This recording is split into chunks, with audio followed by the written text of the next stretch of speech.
About 32 hours from now, you'll be coaching your first regular season game. 20-some years ago, you're teaching high school history. Can you take a moment just to appreciate just how far your journey's brought you here?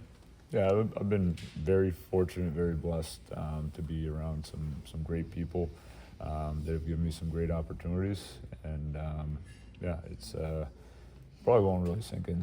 I think there's enough to keep me busy to not really think about me between now and then too. Just there's a lot obviously that goes into any game, especially your first one. So yeah, I'm sure at some point tomorrow we'll probably sink in a little bit more. But yeah, there's just being here talking to you right now, and coaching in this league. Period. It's been a lot of great people that have helped me get there.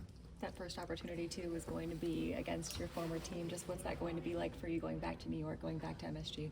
Yeah, I don't know. We'll see tomorrow. See how it feels tomorrow. Honestly, I can't tell you. Like I don't know exactly how it'll feel until I'm there. I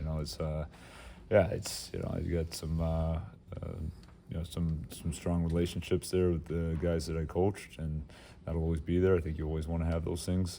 Any stop that you have, and I think the focus has obviously been, for the last 4 months, this group and this team, and so we'll see. I mean, this is the biggest thing for me right now. Is like it's not, I'm sure there'll be some emotions that you have. They're being about back in MSG, or that first game as a head coach, but this is about the team. It's not about me, and it's like we have the focus has been on getting this group ready. The focus will continue to be on that, and I think there's a lot of excitement there just with the work that's been put in throughout training camp. And I think that's going to be the by far the number one thing on my mind all day tomorrow. How do you envision dividing up the workload between your goaltenders this season? Do you see it being like a traditional starter backup role, or 50-50, or? I think that question will play itself out here as we go. So I don't have something right now completely set in stone in terms of how that's going to work out. Do you want to share who's starting tomorrow? I do not. We'll follow up I know. with you on I'm that. telling you though. Tomorrow I will. Coach, how much are you looking forward to seeing what your younger guys can do in Brunick and Kindle now in a regular season game against an NHL lineup?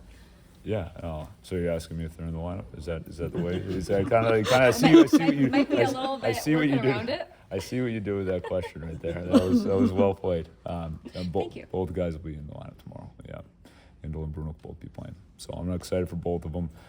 They earned this. I said it the other day. It's like, this wasn't something that came in that we started training camp or went through the summer saying, okay, like these guys are going to be in. Those 2 players were giving an opportunity, and along the way they earned new opportunities, and through those new opportunities, they're now here today. And it was multiple steps though that they had to go through to get to this point. I mean, there was points in the exhibition where we're purposely putting them in like those hard situations to see how they'd handle them, and they handled them well. And so, now we're on to going into tomorrow, and both guys have earned the right there to be in that opening night lineup.